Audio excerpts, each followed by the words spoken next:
हम जो टॉपिक पढ़ रहे हैं वो इन्फ्लेशन है। तो इन्फ्लेशन क्या है? Rise in prices. जो प्राइसेस हैं उनमें जो है राइज आना, वो क्या है? इन्फ्लेशन है। ठीक है।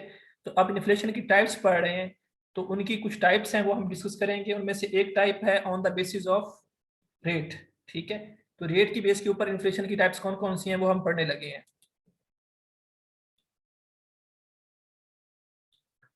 उनमें से एक इन्फ्लेशन जो है उसका नाम है क्रीपिंग इन्फ्लेशन।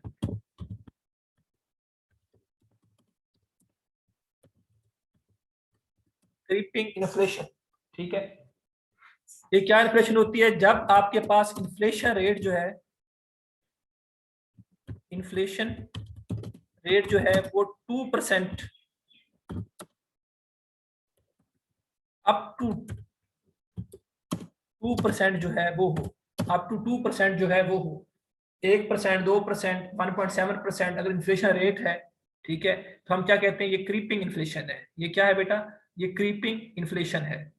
अप टू 2% तक अगर इंटरेस्ट आपके पास इन्फ्लेशन रेट आ रहा है तो क्या है? क्रीपिंग इन्फ्लेशन है। इसके बाद सर 1 साल में 1 मंथ में? 1 साल में, पर एनम।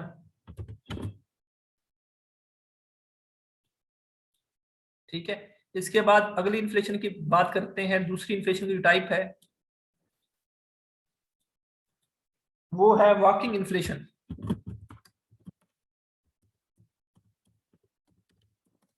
अगर इन्फ्लेशन में 5% इन्फ्लेशन रेट आए, कितना है? 5% पर एनम। ठीक है।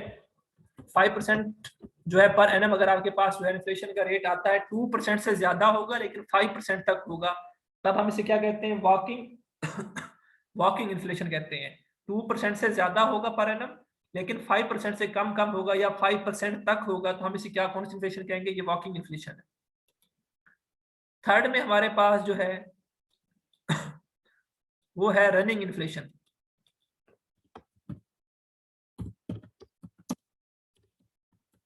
रनिंग इन्फ्लेशन ये क्या होगी? जब आपके पास रनिंग इन्फ्लेशन क्या होगी? जब आपके पास जो है वो इन्फ्लेशन रेट जो है वो 8 to 10% पर एनम होगा। 8 to 10% पर एनम होगा, तो उसे हम क्या नाम देंगे? उसे हम रनिंग इन्फ्लेशन का नाम देंगे। ये कौन सी इन्फ्लेशन है? ये रनिंग इन्फ्लेशन है। उसके बाद अगर जो है इससे भी ज्यादा हो, इससे भी ज्यादा हो, 10% से भी ज्यादा हो,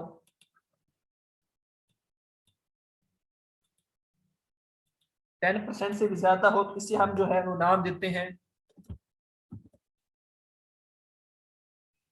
गैलोपिंग और हाइपर इन्फ्लेशन। ठीक है।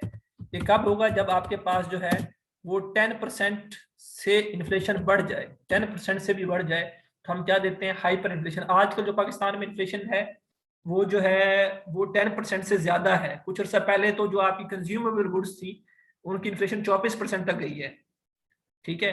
अभी जो है जनवरी फरवरी में 8% के करीब करीब आई है, और इस मंथ फिर इन्फ्लेशन ज्यादा हो गई है जो कि 10% से ज्यादा है। तो पाकिस्तान में जो है इस वक्त हाइपर इन्फ्लेशन है। ठीक है। पाकिस्तान में इस वक्त जो है हाइपर इन्फ्लेशन जो है एग्जिस्ट कर रही है। एक तो ये हो गया on the basis of rate. आपकी 4 टाइप्स हैं further: creeping inflation, walking inflation, running inflation और हाइपर इन्फ्लेशन। ठीक है। किसी को इसमें कुछ चीज पूछनी है तो बेटा पूछ सकते हैं, अभी टाइम है, बाद में नहीं बताऊंगा।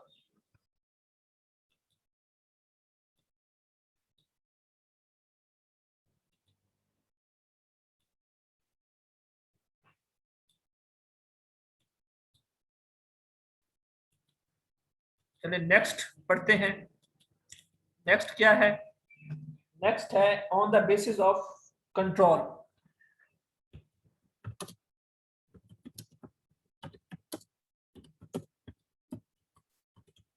Control, on the basis of control. ठीक है। उनमें से एक है open inflation.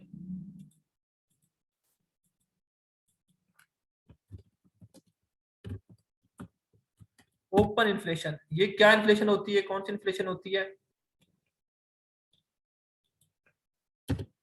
Which can not be controlled by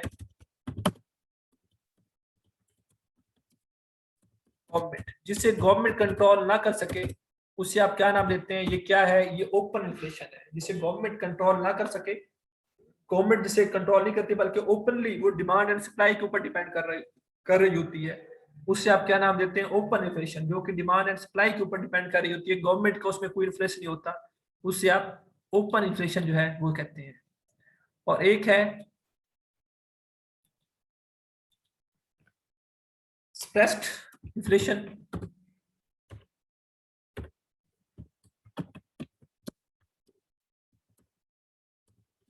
suppressed inflation basically क्या है? विच कंट्रोल्ड बाय गवर्नमेंट, जो गवर्नमेंट कंट्रोल कर सके, ठीक है, उससे आप क्या कहते हैं? सप्रेस्ड इन्फ्लेशन कहते हैं। होता क्या है इस इन्फ्लेशन में? गवर्नमेंट जो है कंट्रोल कैसे करती है? गवर्नमेंट वो चीजें खुद परचेज कर लेती है और फिर जो है वो पब्लिक को जो है वो खुद जो है वो प्रोवाइड करती है एक स्पेसिफिक रेट के ऊपर। आप नहीं, अब गवर्नमेंट का जो है वो चेंज हो गया पाकिस्तान गवर्नमेंट का। पहले ऐसे होता था कि गवर्नमेंट क्या करती थी, जो गंदम है वो गवर्नमेंट खुद परचेज कर लेती थी एक स्पेसिफिक रेट के ऊपर। आजकल भी वैसे परचेज गवर्नमेंट कर लेती है और फिर एक वैल्यू जो है, एक अमाउंट जो है वो बता देती थी कि इसको आटा जो है इतने का आपको थैला मिलेगा। अब भी वैसे गवर्नमेंट जो है वो ऐसे कर रही है, लेकिन अब फिर भी जो है इन्फ्लेशन जो है वो हो रही है। तो गवर्नमेंट खुद चीजें परचेज कर लेती थी और खुद जो है फिर उनको एक वैल्यू डिटरमिन कर देती थी और कंट्रोल कर लेती थी इन्फ्लेशन। अभी आटे का ऐसा सीन बुरहान जो अब आया है, इससे पहले जो है ऐसे होता आया है, लेकिन अब जो है इस दफा क्या हुआ है कि गंदम गवर्नमेंट ने जो है वो गंदम पूरी परचेज नहीं की, ठीक है। तो इस वजह से जो है वो सप्लाई साइड कम हो गई है, डिमांड वैसी रही है। तो इस वजह से जो है वो प्राइसेस जो है वो गवर्नमेंट की कंट्रोल से बाहर चली गई है, ठीक है। तो वो इन्फ्लेशन जो कि गवर्नमेंट कंट्रोल कर सके, वो कैसे कर सकती है? वो चीजें खुद परचेज करके और फिर जो है पब्लिक को बेच कर जो है वो इन्फ्लेशन कंट्रोल कर सकती है।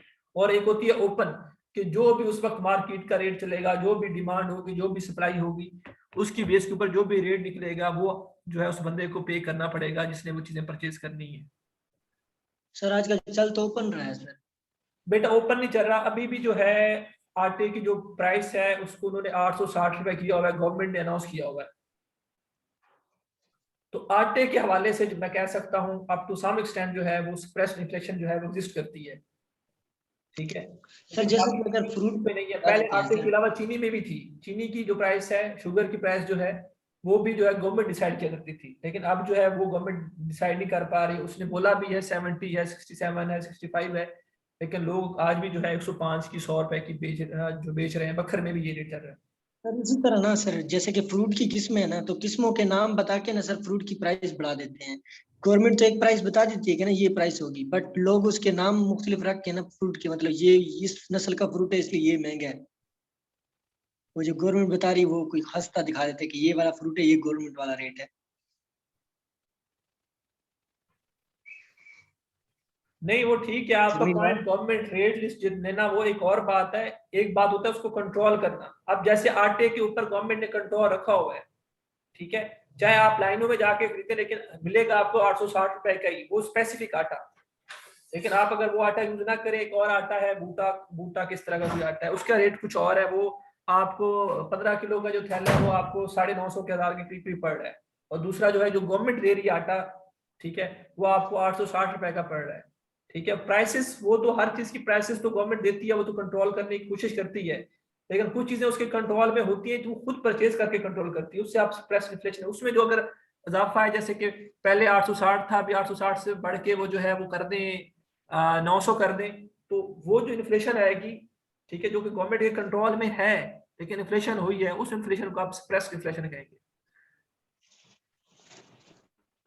उसके बाद सर जी ये जो सर गवर्नमेंट देती है सर कीमत, जी समीउर रहमान जी मैं कह रहा था कि भाई ये जो जी सर जी मैं कह रहा था कि सर ये जो गवर्नमेंट सर कीमतें देती है सर कि भाई फलां चीज का इतना रेट और फलां चीज का इतना रेट है, तो सर ये सिर्फ बाजार में बिकने वाली चीज की कीमत क्यों देती है सर? हालांकि जो सर जी चीजें जो मतलब पीछे से बन के आती है जैसे सर आटा फैक्ट्री तैयार होके आते हैं, तो इनको चाहिए मतलब आटे वाली मार्केट में जाके कहना कि भाई इनको ग्राहक बाजार में इस रेट पे बेचना है ये वाला आटा।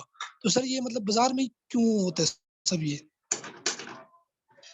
आपके पॉइंट समझिए, बाजार में क्या नहीं होता? सर ये कह रहे हैं ना कि सर इनका होता है सर गोश्त जी का मैं ये सर। कह रहा था कि मैं बताता हूँ तेरा क्वेश्चन।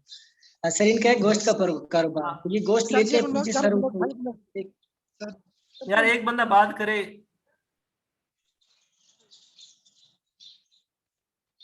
समी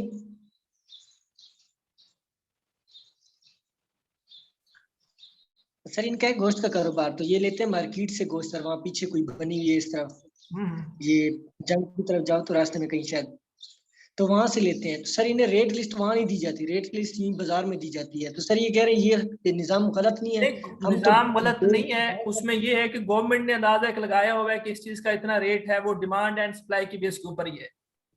लेकिन अब ये भी रियलिटी है कि गवर्नमेंट इंस्ट्रक्शन देती है कि इस चीज का रेट इससे ज्यादा नहीं होना चाहिए, क्योंकि उन्हें पता है कि पीछे से जो है सप्लाई इतनी है और डिमांड इतनी है, ठीक है। लेकिन उसको लेकर चलना गवर्नमेंट, उसके ऊपर जो है वो एक पॉलिटिकल थोड़ी सी बन जाती है बहस, इसलिए मैं उस पर जो है ना वो करना नहीं चाह रहा। गवर्नमेंट से जो है वो चीजें जो है वो कंट्रोल में नहीं आ रही। प्राइसेस तो वो दे रही है, पहले भी देती थी, अब भी दे रही है, ठीक है। लेकिन इन्फ्लेशन जो है वैसे की वैसे ही है, इन्फ्लेशन जो है वो एग्जिस्ट कर रही है। और अभी जो है इन्फ्लेशन पाकिस्तान में जो है वो कंज्यूमेबल गुड्स की 24% तक पहुंच चुकी है। वेल, नेक्स्ट बात करते हैं हम नेक्स्ट टाइप ऑफ इन्फ्लेशन की। वो हमारे पास है on the basis of cause.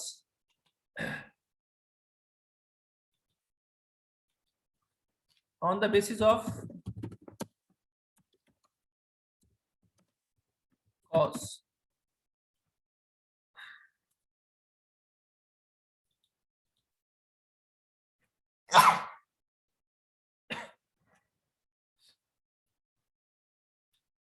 तो उसमें भी हमारे पास जो है बेटा वो एक है डिमांड पुल इन्फ्लेशन।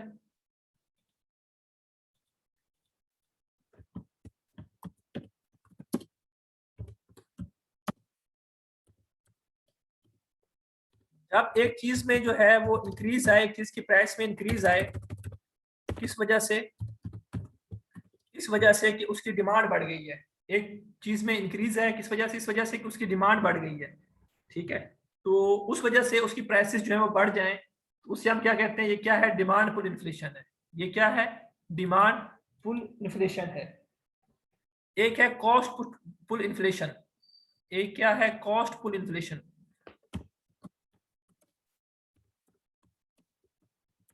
वो क्या होगी? अगर एक चीज को बनाने पे जो खर्चा आ रहा है, सपोज ये जैसे गोश्त का बिजनेस काम करते हैं, तो वो जो उन्होंने गोश्त के लिए जो भी चीज खरीदी है, ठीक है, उसकी जो रेट है उसके बढ़ गए हैं। उसके रेट क्यों बढ़े हैं? क्योंकि जो उसको देख रहा था, जो उसको पाल रहा था उस जानवर को, उसने जो चारा वगैरह लिया है वो महंगा लिया है। तो क्या हुआ? पीछे से कॉस्ट जो है वो बढ़ी है, फैक्टर्स ऑफ प्रोडक्शन जो है वो बढ़े हैं। एक चीज को बनाने पे जो भी कॉस्ट आ रही थी, सपोज अगर एक चीज हम कॉस्ट अकाउंटिंग भी साथ पढ़ रहे हैं, तो direct material, direct labour, FOH, ठीक है। पहले लेबर की कॉस्ट 2 रुपए पर यूनिट थी, अब 5 रुपए पर यूनिट हो गई है। तो क्या हुआ? जब कॉस्ट बढ़ती है तो आपने क्या करना होता है? उस चीज की प्राइस बढ़ जाती है, उसकी टोटल कॉस्ट बढ़ती है, और फिर क्या होता है? उस चीज की प्राइस जो है बढ़ जाती है। तो जब कॉस्ट की वजह से प्राइस बढ़ेगी, फैक्टर्स ऑफ प्रोडक्शन जो है वो जब महंगे होंगे, इस वजह से जब प्राइस बढ़ेगी, तो उससे आप क्या कहते हैं? कॉस्ट पुल इन्फ्लेशन कहते हैं। कॉस्ट पुल इन्फ्लेशन सर ये कहेंगे पुश कहेंगे?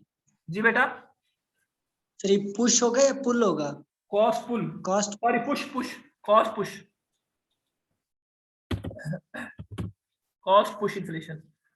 उसके बाद जो है नेक्स्ट हमारे पास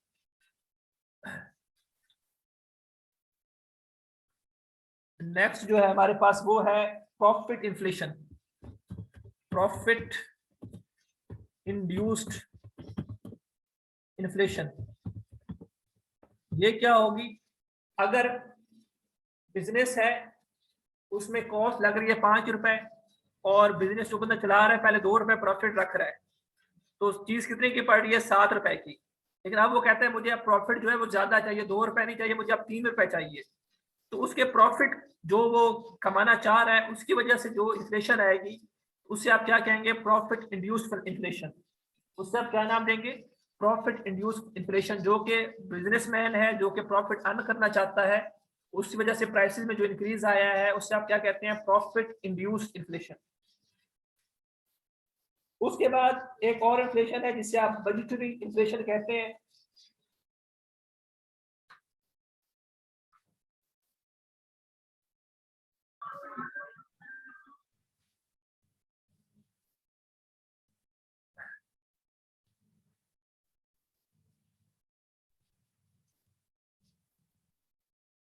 बजटरी इन्फ्लेशन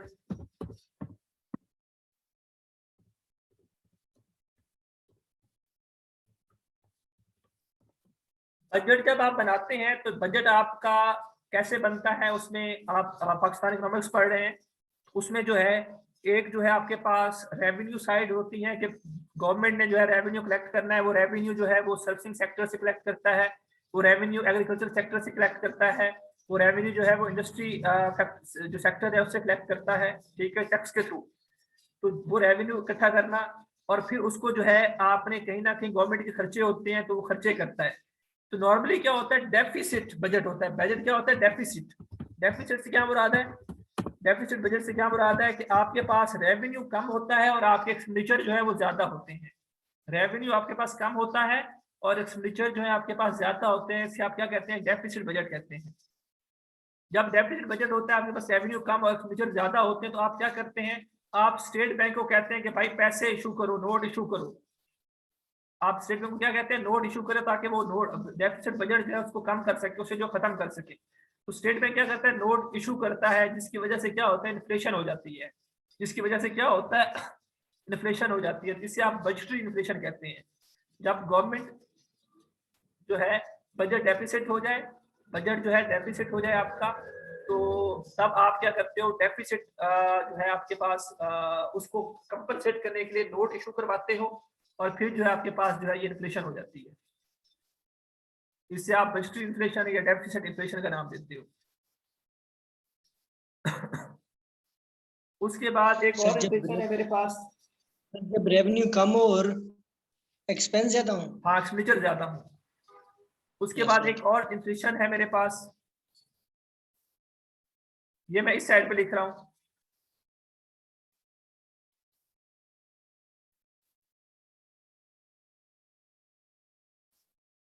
ये क्या इन्फ्लेशन है, depreciation inflation.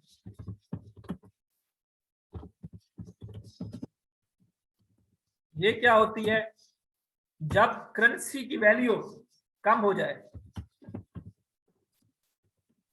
Value of currency decreased, तब ये इन्फ्लेशन होती है। जैसे डॉलर पहले 105 रुपए का था, अब कितने का हो गया है, 155 रुपए का। तो क्या होगा, करेंसी की वैल्यू जो है वो डिक्रीज हो गई है, इस वजह से भी इन्फ्लेशन आती है। अब एक चीज पहले आती थी $1 में, एक चीज पहले आती थी $1 की, ठीक है, तो कितने की पड़ती थी, 105 रुपए की। अब वही चीज $101 की आ रही है, लेकिन कितने की पड़ रही है, 155 रुपए की पड़ रही है। तो जो करेंसी की डीवैल्यूएशन की वजह से, जो करेंसी की डीवैल्यूएशन की वजह से जो इन्फ्लेशन आती है, तो उससे आप क्या कहते हैं, डेप्रिसिएशन इन्फ्लेशन कहते हैं। उससे आप क्या कहते हैं, डेप्रिसिएशन इन्फ्लेशन कहते हैं। और एक और इन्फ्लेशन है, उसका नाम है इंपोर्टेड इन्फ्लेशन।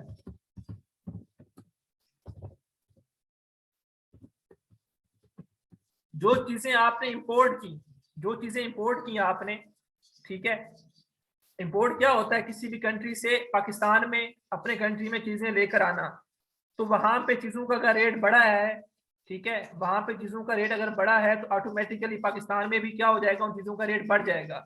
तो वो इन्फ्लेशन कौन सी होगी, इंपोर्टेड इन्फ्लेशन होगी, जो कि किस पे होगी, इंपोर्टेड गुड्स के ऊपर होगी, जो कि इंपोर्टेड गुड्स के ऊपर होगी। ये कुछ टाइप्स हैं, किसी को कोई मसला है तो बेटा पूछ सकते हैं अभी।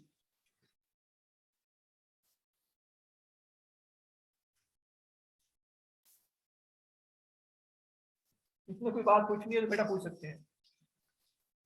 सर प्रॉफिट इंड्यूस्ड इन्फ्लेशन था, वो थोड़ा सा बता दें। बेटा एक कंपनी है, एक आप कह सकते हैं एक चीज आप प्रोड्यूस कर रहे हैं, पहले 5 रुपए आप प्रोड्यूस कर रहे हैं, ऑनर कहता है 2 रुपए मुझे प्रॉफिट देना है, तो चीज कितने की बिकेगी? 7 रुपए की। वो चीज कितने की बिकेगी? 7 रुपए की। अब क्या हुआ है, वो ऑनर कहता है भाई पहले मैं 2 रुपए प्रॉफिट लेता था, लेकिन अब मुझे प्रॉफिट जो है वो 3 रुपए या 4 रुपए चाहिए, 4 रुपए चाहिए। तो अब 5 रुपए उस चीज को बनाने पे खर्चा आ रहा है, 4 रुपए जो है 5 रुपए उस चीज को बनाने पे खर्चा आ रहा है, 4 रुपए अब आपने प्रॉफिट देना है ऑनर को। तो वो चीजों के 7 रुपए में आपको पड़ती थी, आपको कितने की पड़ेगी? 9 रुपए में। तो इन्फ्लेशन आ गई, 2 रुपए प्राइसेस इंक्रीज हो गई। तो इस इन्फ्लेशन को आप क्या कहते हैं? प्रॉफिट इंड्यूस्ड इन्फ्लेशन, जो कि प्रॉफिट की वजह से, जो कि बिजनेसमैन है उसके प्रॉफिट की वजह से जो है इन्फ्लेशन आई है। जी बेटा, आपकी मसला है इसमें तो बेटा पूछें। और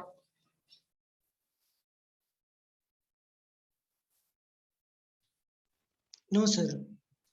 ठीक है, खत्म कर रहा हूँ ये।